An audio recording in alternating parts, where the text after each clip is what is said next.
आत्ताची सर्वात मोठी ब्रेकिंग न्यूज। शहादा सहाय्यक वनसंरक्षक कार्यालयाशेजारील लाकडाच्या आगाराला भीषण आग।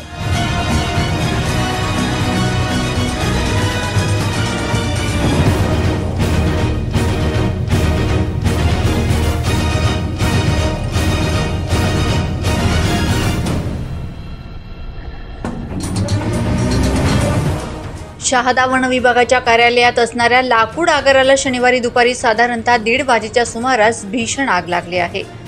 यात वन विभागाने जप्त केलेले विविध जातीचे लाकूड साठा जळाला आहे। यात लाखो रुपयांचे नुकसान झाल्याची माहिती वन विभागाच्या सूत्राने दिली आहे। आग कशामुळे लागली याबाबत अद्याप कारण स्पष्ट झालं नसलं तरी पोलीस ठाण्याच्या दिशेने आग पसरल्याची माहिती वनक्षेत्रपाल यांनी दिली आहे। शहादा नगरपालिकेचे अग्निशमन बंबाला आग विझवण्यासाठी पाचारण करण्यासाठी फोन केला, मात्र अग्निशमन बंब काही काळ उशिरा आल्याने देखील नाराजी व्यक्त करण्यात आली आहे।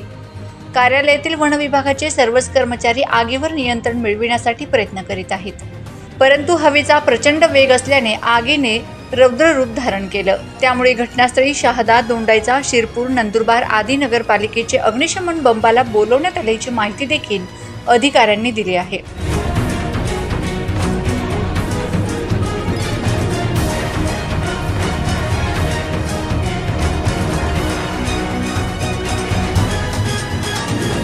या ठिकाणी वन विभागाने जप्त केलेले हजारो टन लाकडांचा साठा जळाल्यामुळे यात लाखो रुपयांची वनसंपत्ती जळून खाक झाली आहे। आग नेमकी कशामुळे लागली कारण अस्पष्ट। घटनास्थळी वन विभागाचे बडे अधिकारी मात्र अनुपस्थित असल्याचं बोललं जातंय।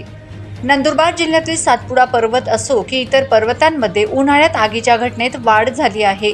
त्यातच वन विभागाच्या आगारात देखील आगीच्या घटना झाल्याने वन विभागाच्या अधिकाऱ्यांचं याकडे दुर्लक्ष होतंय का असा देखील सवाल यावेळी उपस्थित केला जातोय।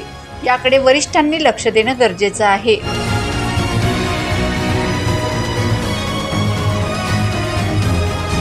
Bureau report, Navapur express news, Shahada.